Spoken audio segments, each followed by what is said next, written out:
अस्सलामुअलैकुम नाज़रीन, breaking news सां गॾु मां अमानुल्लाह असां ब्रेकिंग न्यूज़ शेयर करे रहिया आहियूं पन्नो आकिल मां। नाज़रीन, पन्नो आकिल में चेयरमैन मोहतरम बिलावल भुट्टो ज़रदारी साहब, पीपल्स यूथ ऑर्गेनाइजेशन सूबाई सदर मोहतरम जनाब जावेद नायाब लगारी साहब जे हिदायतनि ते कोरोना वायरस का बचाव ख़ातिर पीपल्स यूथ ऑर्गेनाइजेशन तालका पन्नो आकिल जे सदर अली सफदर जखरानी तरफ़ां ऐं उन जी टीम तरफ़ां आवाम में मास्क विराया विया।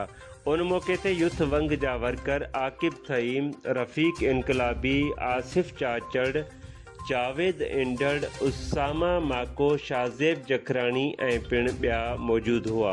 उन मौके ते सफदर जखरानी FM न्यूज़ सां ॻाल्हाईंदे चयो आहे त कोरोना वायरस जे ख़िलाफ़ जंग विढ़ंदासीं।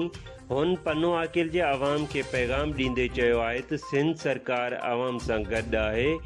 हुन वधीक चयो आहे त वज़ीर आला सिंध सैयद मुराद अली शाह साहब कोरोना वायरस जे बचाव लाइ हर मुमकिन कोशिश करे रहिया आहिनि।